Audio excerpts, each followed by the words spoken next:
بسم اللہ الرحمن الرحیم۔ محترم ناظرین السلام علیکم۔ حضرت محمد صلی اللہ علیہ وآلہ وسلم پر لاکھوں کروڑوں درود و سلام۔ اگر دولت سنبھال سکتے ہو تو کسی بھی نماز کے بعد سینے پر ہاتھ رکھ کر پڑھ لیں۔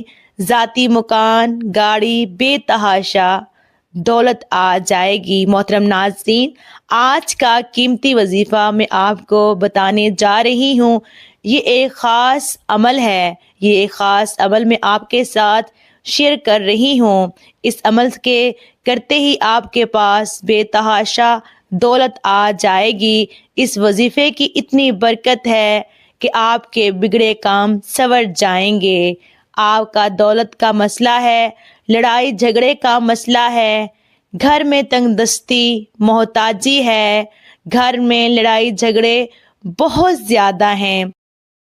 اگر کوئی بات نہیں مانتا، یا کاروبار اس میں برکت نہیں ہے، یا منافع نہیں ہے، یا کاروبار چل نہیں رہا، بس یہ ایک وظیفہ کرنے سے جو معجزات ہوں گے آپ دیکھتے رہ جائیں گے۔ اور کافی لوگ ایسے ہیں جو وظیفہ کر کے تھک گئے ہیں لیکن ان کو کامیابیاں نہیں ملتی، ان کے راستے میں اسی طرح کی رکاوٹیں ہیں، اسی طرح کی بندشیں ہیں، تو ان کے لیے بھی یہ عمل ہے، وہ بھی اس وظیفے کو کر لیں تو انشاءاللہ اللہ پاک ایسا معجزہ فرمائیں گے، اللہ پاک ایسا کرم فرمائیں گے کہ تمام مشکلات، تمام پریشانیاں ختم ہو جائیں گی۔ آج کے دن یہ خاص وظیفہ کیجیے گا۔ اس سورت کو پڑھنے والا آج تک کبھی کسی حاجت سے محروم نہیں رہا۔ اس آیت کو پڑھنے والے کو مانگنا نہیں پڑتا اور اسے مل جاتا ہے۔ میرے بھائیوں، نبی کریم صلی اللہ علیہ وآلہ وسلم نے فرمایا، اے عبد بن قیس، کیا میں تمہیں جنت کے خزانوں میں سے ایک خزانے کے متعلق نہ بتاؤں؟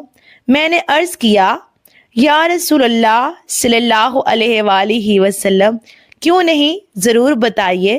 تو آپ صلی اللہ علیہ وآلہ وسلم نے فرمایا، تم کہو لا حول ولا قوت الا باللہ، نہ گناہ سے بچنے کی ہمت ہے، نہ نیکی کرنے کی طاقت مگر اللہ کی توفیق۔ صحیح ہے، بخاری اور مسلم نے اس کو روایت کیا۔ تو میرے بھائیوں، آج کا یہ جو وظیفہ ہے اس کو کتنی تعداد میں پڑھنا ہے، کس وقت پڑھنا ہے، اور اس وظیفے پڑھنے سے کیا کیا فوائد آپ کو ملیں گے، آج کی اس خاص ویڈیو میں ہم آپ کو اس کے متعلق سب کچھ بتائیں گے۔ حضرت محمد صلی اللہ علیہ وآلہ وسلم کا ارشاد ہے، اے لوگو، اتنی عبادت کرو جو قابل برداشت ہو، کیونکہ اللہ ثواب دینے سے نہیں رک سکتا یہاں تک کہ تم خوف عبادت کرنے سے اکتا جاؤ گے۔ اب آپ نے اس سورت کو کیسے پڑھنا ہے، کس ترتیب سے پڑھنا ہے، یہ آپ طریقہ کار جان لیجئے۔ جب تک آپ کو طریقہ کار نہیں پتہ ہوگا پھر عمل اثر نہیں کرتے۔ کچھ خاص ہدایت ہوتی ہیں تو آپ اس کا طریقہ کار جان لیجئے۔ احتیاط میں سے سب سے پہلے یہ بات ہے کہ کس وقت آپ نے اس عمل کو کب کرنا ہے۔ دیکھیے، آپ فجر، ظہر، عصر، مغرب، عشاء، تہجد کسی بھی نماز کے بعد کر سکتے ہو، اس میں کوئی پابندی نہیں۔ جب بھی آپ کو وقت ملتا ہے آپ اس وظیفے کو کر سکتے ہیں، اس میں کوئی پابندی نہیں ہے۔ کوئی بھی مرد کر سکتا ہے، کوئی بھی عورت کر سکتی ہے۔ اکثر کچھ مردوں کو بھی مشکلات کا سامنا ہوتا ہے، کیونکہ مرد بیچارے اپنی بیوی بچوں کے لیے، اپنا گھر پالنے کے لیے باہر محنت مشقت کرتے ہیں۔ اسی طرح کچھ عورتوں کو بھی بہت سے مسائل ہوتے ہیں، وہ بھی اس عمل کو کر سکتی ہیں اور لازمی کریں تاکہ آپ کی زندگی میں آسانیاں آئیں۔ دولت، پریشانی، جو بھی آپ کا مسئلہ ہے، بس آپ نیت رکھ کر یہ پڑھو گے، یہ عمل کرو گے تو آپ کے مسائل حل ہو جائیں گے انشاءاللہ۔ اس وظیفے کی برکت سے اللہ پاک کی خصوصی رحمت ہوگی۔ عورتیں اس کو خاص ایام میں بھی کر سکتی ہیں، اس میں بھی کوئی پابندی نہیں ہے۔ اگر آپ کوئی عمل کرتے ہیں، کوئی وظیفہ کرتے ہیں، کوئی تسبیح کرتے ہیں جس کے فوراً بعد بھی اس عمل کو کیا جا سکتا ہے۔ اگر آپ کوئی وظیفہ کر رہے ہیں اس کے فوراً بعد بھی اس وظیفے کو، اس عمل کو کیا جا سکتا ہے، اس میں بھی کوئی پابندی نہیں ہے۔ وقت کو مد نظر رکھتے ہوئے وظیفے کی طرف چلتے ہیں۔ اعوذ باللہ من الشیطان الرجیم، بسم اللہ الرحمن الرحیم، یہ وظیفے کا حصہ ہے، آپ نے لازمی پڑھنا ہے بسم اللہ۔ اس کے بعد آپ نے درود شریف پڑھیں گے۔ یہ درود پاک آپ نے 7 بار پڑھنا ہے، 7 بار، اول آخر 7 بار درود پاک پڑھنا ہے آپ صلی اللہ علیہ وآلہ وسلم کی ذات پر۔ اور اگر کسی میرے بہن بھائی کو یہ درود پاک نہیں آتا، کوئی سا بھی پڑھ سکتا ہے تو اس کو آتا ہے، اور اگر کوئی بھی نہیں آتا تو وہ اتنا کہہ سکتا ہے صلی اللہ علیہ وآلہ وسلم۔ اس کے بعد آپ نے یہ سورت پڑھنی ہے، قرآن پاک کی سورہ کوثر کے نام سے بھی ہم جانتے ہیں۔ اس سورت کو آپ نے کب پڑھنی ہے اور کیسے پڑھنی ہے، کہ کتنی بار پڑھنی ہے یہ سورت، سب طریقہ کار بتاؤں گی انشاءاللہ جب آپ اس وظیفے کو کریں گے۔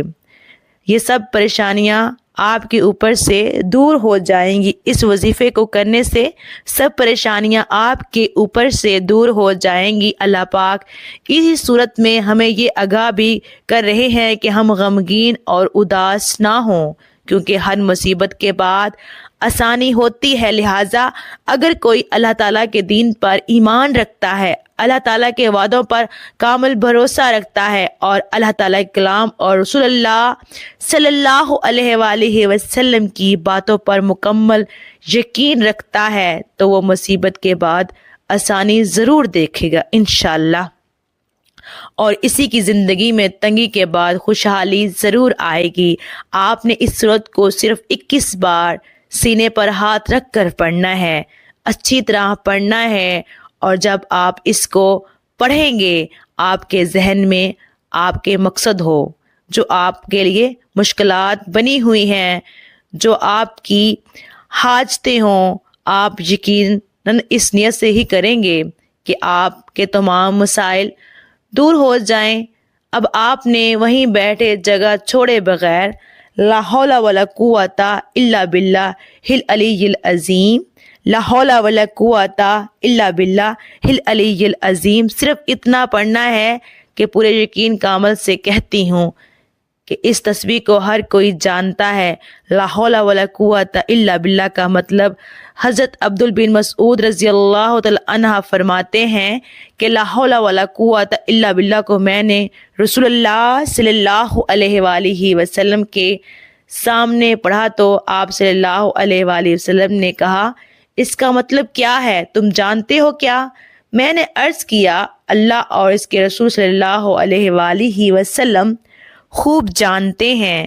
آپ صلی اللہ علیہ وآلہ وسلم نے خود ارشاد فرمایا، اس کا مطلب یہ ہے گناہ سے بھرنے کی طاقت نہیں مگر اللہ کی حفاظت سے، اور اللہ کی عبادت کرنے کی قوت نہیں مگر اللہ کی مدد سے، اور فرمایا جو بندہ ہر وقت استغفار کرتا رہتا ہے اللہ اس کی ہر مشکل آسان کر دیتا ہے، ہر غم کو دور کر دیتا ہے، اور ایسی جگہ سے روزی دیتا ہے کہ جہاں سے اس کا گمان بھی نہیں ہوتا۔ اس کی آپ نے 100 دانوں کی ایک تسبیح کرنی ہے۔ اس کے بعد آپ نے دعا کرنی ہے، سبحان اللہ، یا رب کریم، یا اللہ، آپ کو اپنی شان کریمی کا واسطہ ہم گناہ گاروں پر اپنے گھر کے دروازے بند نہ کر، ہم سیاہ کار ہیں لیکن ہیں تو تیرے ہی بندے، تیرے سوا ہمارا کوئی سہارا نہیں، یا ذوالجلال والاکرام، ہم تجھ سے اپنے گناہ کی معافی مانگتے ہیں، جو تنہائی میں کیا یا محفل میں کیا، نادانی میں کیا یا انجانے میں کیا، اللہ اپنی کریمی کے صدقے، اپنے کعبہ کی عظمت کے صدقے معاف کر دے۔ تمام دوستوں سے گزارش ہے کہ اللہ تعالیٰ کے 99 ناموں میں سے ایک نام ضرور ٹائپ کریں۔ محترم ناظرین، اللہ پاک آپ سب کا حامی و ناصر ہو۔ محترم ناظرین، آپ سے گزارش ہے اگر پڑھنے میں میرے سے کوئی غلطی ہوئی ہو تو میری اصلاح کریں۔ اللہ حافظ، جزاک اللہ۔